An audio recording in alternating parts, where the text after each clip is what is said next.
Ariel Garis es mi nombre y estoy haciendo este ciclo Libros para Atorrantes en el cual pretendo darte algunos ítems, datos muy particulares sobre obras que considero, no solo yo, sino también la crítica universal, relevantes o dignas de ser analizadas. No hacemos análisis en profundidad, sino que justamente es para atorrantes, para gente como uno que quiere conocer lo imprescindible.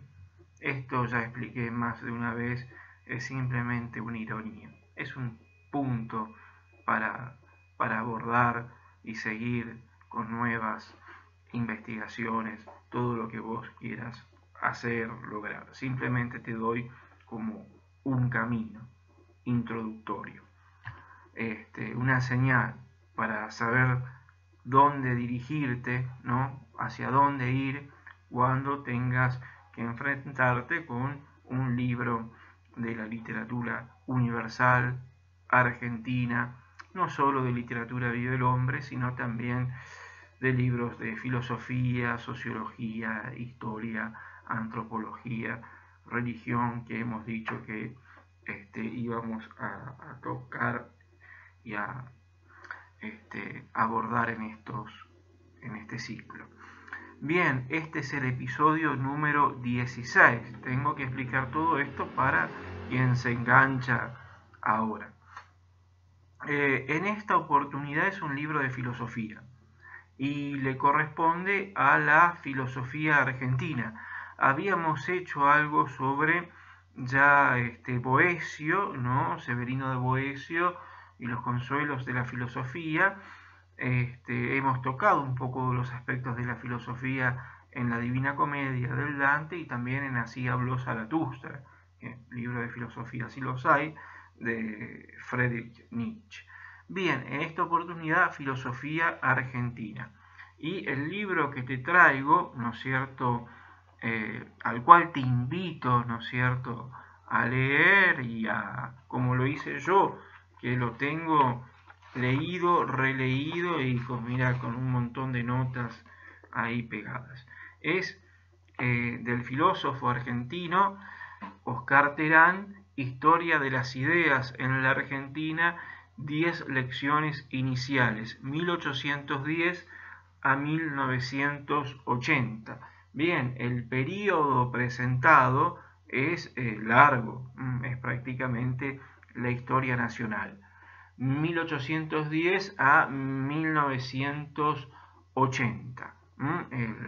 En la década que termina la última dictadura cívico-militar y comienza la democracia.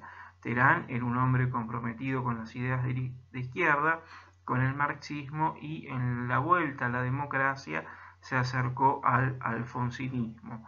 Luego de un exilio durante la dictadura militar que abarcó el periodo cívico-militar, abarcó el periodo 1976-1983, ¿no?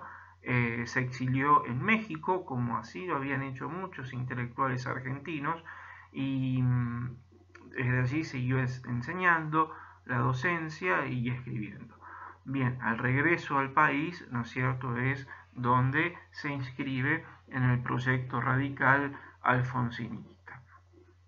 Bueno, vamos al libro en sí. Oscar Terán se forma, nace en el interior de la provincia de Buenos Aires, cuando se dirige a la capital, ¿no es cierto?, y se va formando en la UBA y se va formando con un historiador, ¿no? Desde así que el libro, ¿no es cierto?, si bien él es un filósofo, su libro tiene mucho de historia, ¿no? Hay un diálogo interdisciplinar. Atención a este concepto, diálogo interdisciplinar. Un diálogo entre las distintas disciplinas que hacen a las ciencias humanas o ciencias sociales, como vos prefieras llamarlas. Esto es muy típico, por ejemplo, de la historia propuesta por Annales, ¿no? corriente historiográfica francesa nacida a fines de la década del 20, principio de la década de 1930, por Bloch y Febvre, y que proponen este diálogo entre las distintas disciplinas que comportan las humanidades, entre la historia, la filosofía, la sociología, la economía, la religión, la teología, todo lo que hace a la mentalidad. De ahí el concepto clave de histoire de mentalité, historia de las mentalidades.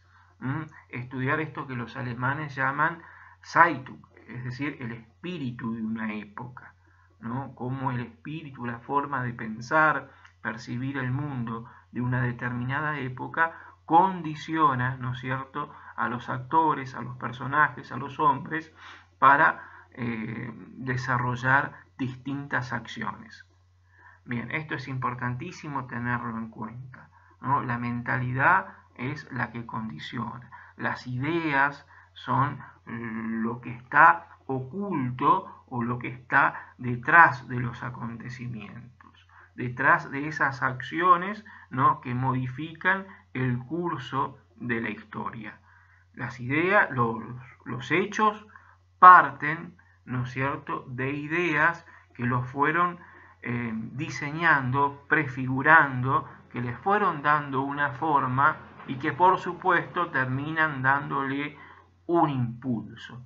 Yo hago estos videos con toda la esperanza y la fe posible que no pase ningún auto por ahí, por la calle, o que no ladre ningún perro, y en definitiva, nunca tengo suerte en este sentido. Sí tengo suerte cuando sé que vos seguirme y entenderme. Espero que así que el objetivo esté cumplido.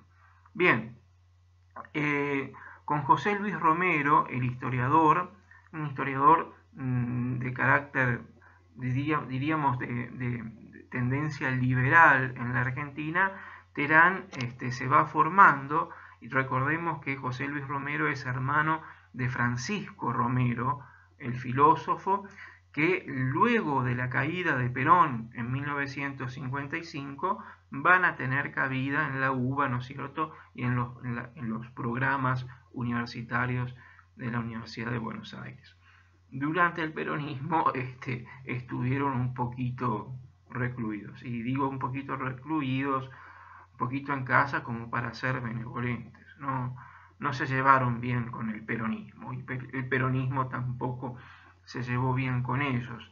Esta cosa que en la Argentina no es nada nuevo. Bueno, en aquellos tiempos, en los años 50, 40 y 50, los 60, era mucho más conflictivo que ahora. Si a vos te parece que esta época es conflictiva, bueno, no, aquellas épocas lo eran más. Lo que pasa que en aquellas épocas los conflictos los debates eran llevados adelante por hombres de ideas. Aunque no te gusten sus ideas, hay algunas ideas de Terán que a mí tampoco me gustan, aunque no te gusten esas ideas, eran hombres formados, con una sólida formación académica e intelectual, no como sucede ahora, ni en el ámbito académico ni en el ámbito extraacadémico, en el que vivimos ya en una decadencia, tanto en lo académico como en lo extraacadémico, total, y una decadencia que nos está llevando a un abismo, a un callejón sin salida. Bueno, Terán te propone, ¿no es cierto?, un recorrido por las ideas en la Argentina, es decir, y quiénes son los que producen ideas. El que produce este adorno de vidrio, que es una pecera, es el productor de productos de vidrio, qué sé yo. No sé si no vale tanto, lo puedo tirar, no pasa nada, pero hay que ahorrar ahora, y entonces prefiero dejarlo sobre la mesa tranquilamente. Eso lo produce un productor de adornos de peceras. ¿Y quiénes producen las ideas? Bueno, las producen los intelectuales. Entonces es un recorrido sobre la vida, la obra, ¿no es cierto?, y el grado de influencia en la vida política, económica, social y cultural del país, de nuestro país tan lastimado que es la Argentina, ¿no es cierto?, que han tenido estos productores de ideas. Desde Manuel Belgrano, en su faceta de intelectual, de periodista, no solo de militar, Mariano Moreno, en Mayo, ¿por qué se da Mayo?, ¿no?, pasando por la generación del 37, Echeverría, Alberdi, Gutiérrez, ese recién llegado de San Juan Sarmiento, y bien, posteriormente tiene un trabajo, no solo aquí, sino en otros libros suyos sobre el Facundo de Sarmiento, el libro, ¿no es cierto?, que es fundamental para comprender la historia de los argentinos, esto de dividirnos en civilización y barbarie. Más de una oportunidad dije que de esto no sirvió para nada, pero sirvió para dividirnos y quedó como quedó, y va a quedar y hasta el fin de los tiempos, y así vamos a tener que seguir analizando el Facundo de Sarmiento, que es un libro que da para mucho, porque el grado de escritura de Sarmiento es realmente de un alto talento literario, y por supuesto hay mucho para sacar de allí.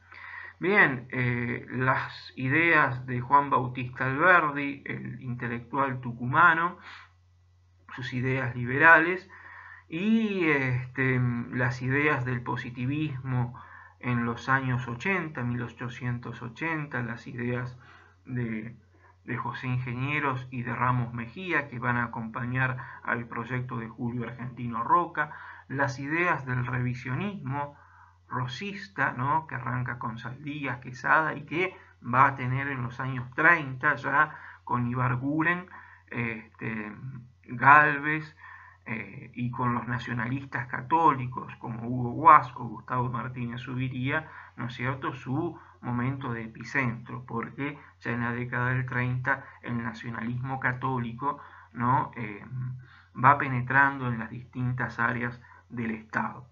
Bien, el nacionalismo, el peronismo, ¿no es cierto?, el peronismo viene a ser una especie así como de, es una expresión nacionalista, pero ante esa expresión del nacionalismo católico que era elitista, el peronismo le añade el componente popular, ¿no es cierto?, populariza a ese nacionalismo, lo saca de un grado bastante patricio, ¿no?, para llevarlo a un ámbito popular, cosa que intelectuales como Terán no vieron de muy buena forma.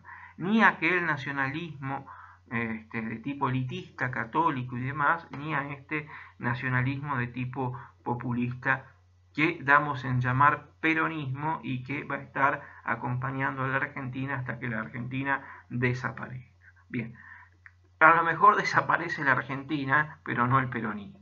Vieron que ahora Mendoza, con unos locos que están por ahí desquiciados, quieren la secesión. Bien, me gustaría saber cómo don Juan Manuel de Rosas los hubiera tratado.